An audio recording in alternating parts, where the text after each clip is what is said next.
Ngomongin masalah pertemanan, kita percaya ya bahwa teman itu bukan teman sih. Lebih tepatnya silaturahmi itu memperpanjang rezeki kita. Dengan banyaknya teman secara logika kita, otomatis kita banyak relasi, banyak kenalan. Dari banyak kenalan itu, ketika misalkan kita butuh sesuatu atau teman kita butuh sesuatu, akan mudah terbantu. Itu secara logika kenapa silaturahmi memperpanjang rezeki. Tapi, saya sempat bertanya dalam pikiran saya bahwa teman-teman yang baik itu didatangkan, maksudnya mereka datang sendiri ke saya atau didatangkan oleh zat yang maha mulia, atau sebenarnya itu keputusan saya yang akhirnya teman-teman itu pada datang saya menemu satu jawaban dari dua pertanyaan ini. Bukan pertanyaan sih, ini sebenarnya pilihan. Bingung ya, sebenarnya bisa jadi emang didatangkan ya, bisa jadi didatangkan. Tapi kalau saya lebih prefer ke sebenarnya orang-orang baik itu adalah karena diri kita yang memilih. Bukan memilihnya itu memilih aja ya, bukan memilih A, B, C, enggak. Tapi memilihnya tuh memilih untuk berdoa mendapatkan teman-teman yang baik. Memilih teman yang baik, itu lebih spesifiknya. Memilih komunitas yang baik, itu lebih spesifik lagi. Tapi secara general, memilih untuk menjadi lebih baik terlebih dahulu sebelum orang lain baik pada kita, itu juga sebuah pilihan. Dan saya selalu percaya bahwa ketika kita baik ke orang lain, kalau bahasa sosial medianya kita nge-engage orang lain lebih sering, kalau bahasa marketing dan salesnya kita prospek terus, kita deketin terus secara baik, bukan untuk menerima salesnya saja, tapi untuk menggait pertemanan. Akhirnya orang-orang yang kita engage atau orang-orang yang kita dekati, orang-orang yang kita baik padanya, mereka pun akan baik kepada kita. Itu hukum psikologi umum lah ya yang kita sering dengar. Tapi kalau ternyata orang yang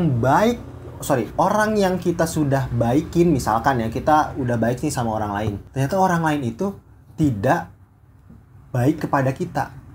Nah, ini pertanyaan lagi muncul.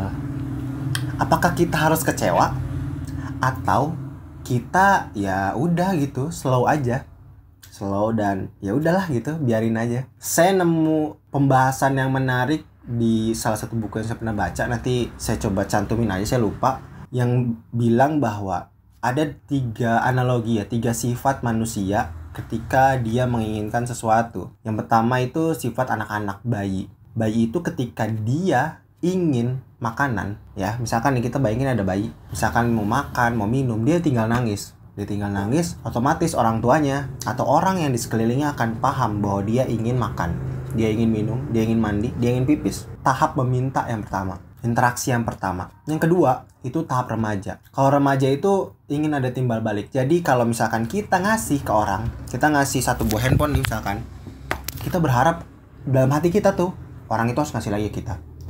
Atau misalkan paling umum, misalkan ya, kita pengen ngucapin happy birthday ke seorang, dengan harapan kita tuh pengen diucapin balik ketika happy birthday. Nah, itu adalah sifat yang masih berusia remaja. Sifat interaksi, sifat mau jawaban itu yang masih bersifat remaja. Dan yang terakhir, ini adalah sifat yang dewasa. Nah, sifat dewasa ini ketika kita ngasih HP, ya sudah ngasih gitu. Ibaratnya, ya udah gone gitu, hilang gitu, nggak ada di ingatan kita.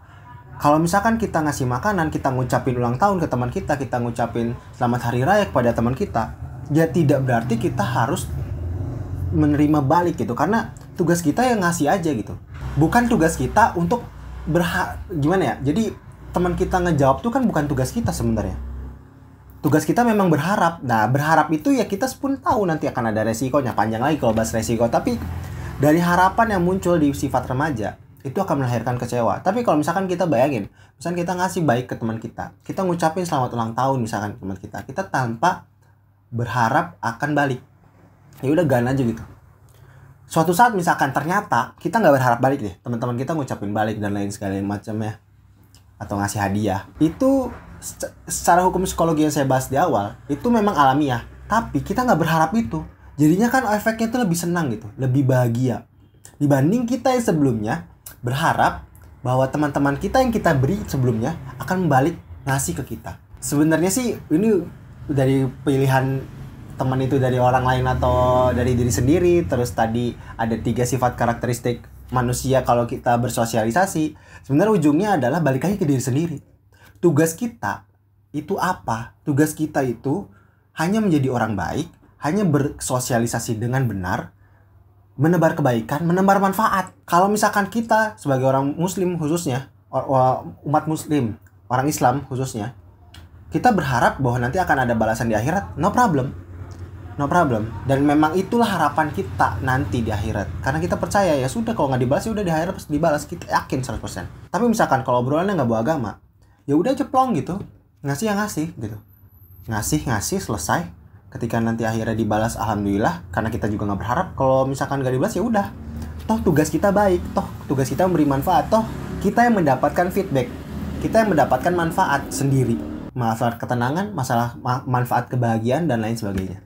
Jadi teman yang baik itu pilihan kita, atau orang lain datang sendiri, atau pilihan dari Allah Subhanahu wa taala, Zat yang Maha Agung. Pilihan kita, kalau saya menyimpulkan, dan pilihan kita juga untuk menerima teman yang baik yang Allah kasih kepada kita. Karena Allah sering banget kan bisa jadi ngasih ini teman baik kepada saya, tapi saya malah menolaknya karena pikiran saya, mindset saya belum benar dan belum bijak untuk menerima kebaikan yang ada.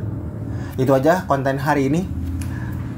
Ini benar-benar langsung ceplas-ceplos. Saya coba belajar ngomong sendiri lancar dan semoga ini bisa terus berlanjut. Terima kasih.